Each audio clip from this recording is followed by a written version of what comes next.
Okay, so my girlfriend just got a new job and I was going to give her a few books that were going to help her, but I figured I would share it with you guys first because I understand like the demographics of my channel are very similar age to me.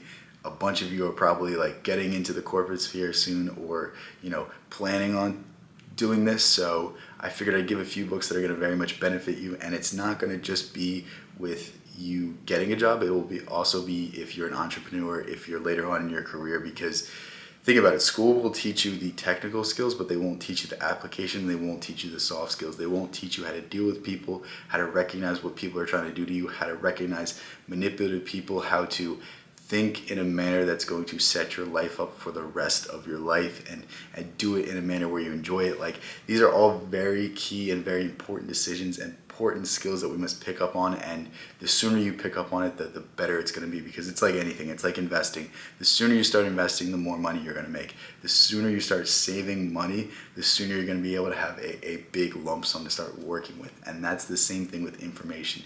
It's the same thing with these soft skills. So without further ado, the three books are this. I'm not going to make you stay to the end. I think all of these books offer a unique skill that you can begin to master, that you can begin to start recognizing, and it's going to go such a long way. The first book is How to Win Friends and Influence People. I think this is the end-all be-all when it comes to communication. I think inside this book, if you really study it, has everything you need to know about dealing with people. And the basic premise of the book is the better you can deal with people, the better your life will be. Andrew Carnegie was not the smartest person in the world, but he was the richest person in the world when he was alive. And it wasn't because of anything aside from he dealt with people better than other people. It's the same thing with Elon Musk. Elon Musk, his corporations really aren't as successful as they should be. They're very highly inflated. We're seeing that right now with a lot of the market cap just disappearing like that. But the reason why he's so successful is because he can delegate work. He's able to get the most out of people. He's able to inspire people. There are people that are willing to work way harder and not make as much money as they would at another company, but they love what they're doing. They're motivated. They're behind a purpose, and it's this ability to inspire greatness out of others which makes yourself great. This is what we must understand. We must understand that the more work we can get to be inspired, the more we're going to have an inspirational company, the more we're going to do great things in this world. And I think that's what this is really about. It's about getting the best end of the deal for both people, making people feel like they're getting the better end while you're also getting some benefit. And some of the key principles are in this is the interpersonal skills that you'll develop by simple things, simply as like saying a person's name. If you say someone's name, you immediately say their favorite word in the English language. They associate themselves with this word, and it immediately brightens up the mood. Try it next time you're talking to someone, whether it's the cashier at the supermarket, whether it's the host at the restaurant, whatever it is. Say their name and watch how their head perks up. Watch how they begin to treat you. Watch how they begin to treat you better. It's just a simple trick like that immediately starts building rapport with someone. Another thing that's amazing from this book is to show, don't tell. Don't tell someone why they're wrong. Show them the right method about it. Like, if someone shows you something at work of how they did a certain thing, if they did it in a weird way, show them a way that's more efficient. Be like, why'd you do it this way? I'm wondering, because this is the way I normally do it. And in the process of you showing them the more efficient method, they're learning the more efficient method. Whereas if you tell them not to do it this way, don't do it this way because you're an idiot, do you think they're going to listen to you? Do you think they're going to not get pissed off at you? It's little things like this. It's little tricks like this. And this book is full of gems like this, and this is something that the more you go through, the more you learn, and the more you master this book, the better your life becomes. The next book I want to talk about is obviously The 48 Laws of Power. The only reason I include this book is because I don't think it's something that you're going to have to pull to from your day-to-day very often. Most of us in this world aren't manipulative people. I'm sure we all have people in our lives that are very Machiavellian, but again, you can always recognize the used car salesman in life. You can always recognize the person that's trying to get one over on you, and I like to keep these people away from me. I like to keep these people at arm distance. They can't really do much damage to me.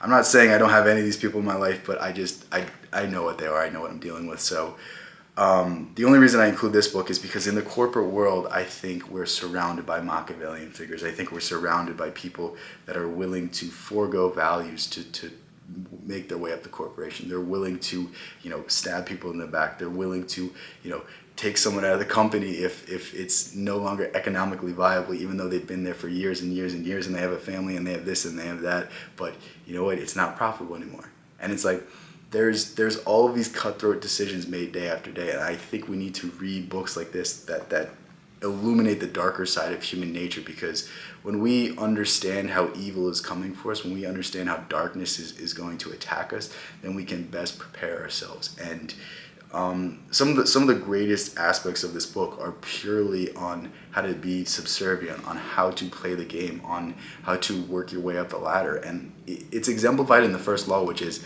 never outshine the master. Let's say you do something great at work. Are you going to take all the credit for it? Well, guess what? If you take all the credit for it, guess what? Your boss is going to get angry.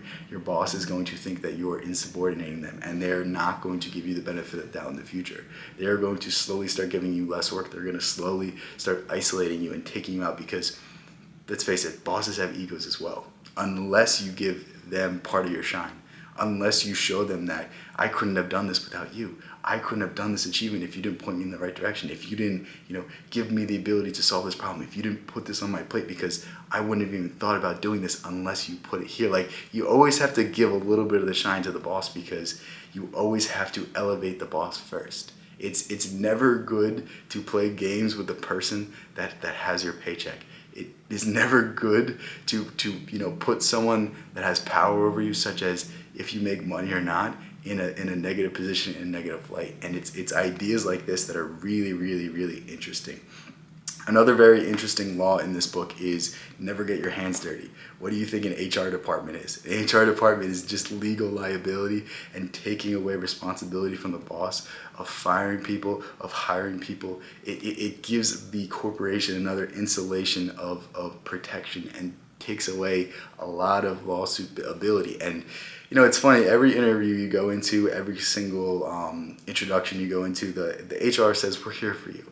We're your best friend. We're the person that's going to help you at this corporation. But more often than not, they're the person that's going to fire you with 2-day notice and be like, yeah, have a nice life.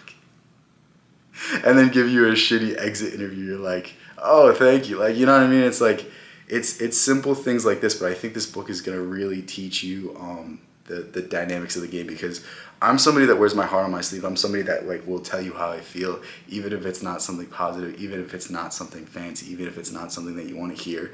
And through reading this book, I've been smarter about it. I've learned the invisible games. The way Robert Greene frames this book is a Machiavellian figure, someone that's going to be manipulative and be able to manipulate people, is not going to need this book.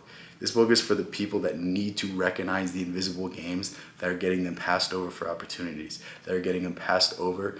Even though they do the work, even though they're great at their job, they are not getting the promotion because they don't understand how to play the game.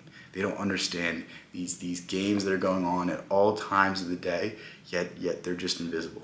And we all know they're there. We all know that there's these power games that are being played, and it's just the recognition of them and the recognition that this is happening, that you can better adjust your strategy to whatever it is that you have to do.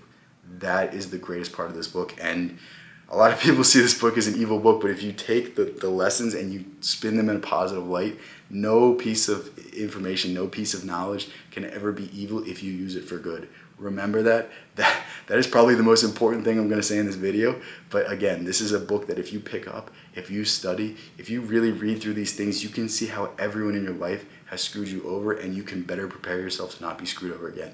I don't think any of these things should be used to get one over on people, but again, you're going to do with whatever information I give you in any way that you see fit, so I can't really control that. Just understand that when you try to manipulate people, there's always, you can always tell. You can always tell when someone's trying to give you a bad car. You can always tell when someone's trying to get one over on you. And even if you don't realize it while it's happening, you realize it after. And the damage to your reputation is never worth whatever benefit you get. Unless you, unless you play even Bernie Madoff's been in prison for whatever amount of years. But I don't even see a way to make enough money where it's worth destroying your life. I don't see a way that it's worth selling your soul to, get whatever modicum of success that you've ever wanted. I mean, if you read Faust literally had whatever he wanted, and it still didn't make him happy. Faust wanted happiness, and he thought material things would give it to him, but all he wanted was the girl in the end. And it's,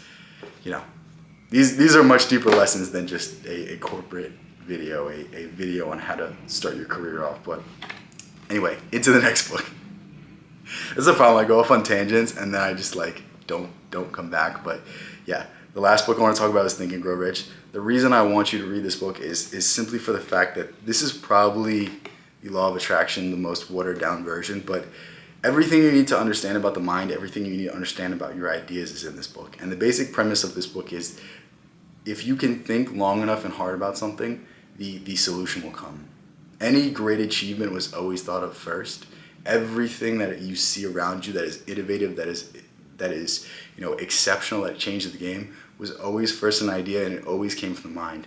We often like to think that human innovation is built upon the past, but there are always the exponential growth factors that we see throughout history. Think about Einstein, who simply redefined the way we saw physics. The special theory of relativity, the general theory of relativity. There are so many things that are influenced by the way that Einstein saw the world, and it was simply discovered from pure intuition.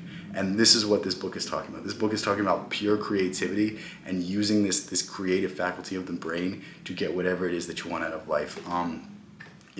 I don't really think I could do this book justice because there's so many different parts to it.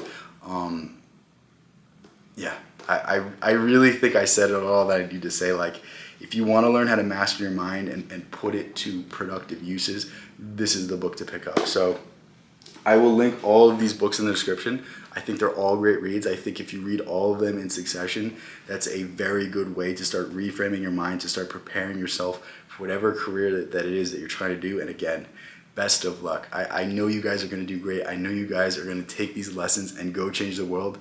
I'm just happy that I was part of it. I'm just happy that I was here to influence you guys just a little bit. So love you guys so much. Thank you guys so much. Peace out. I'll catch you in the next one.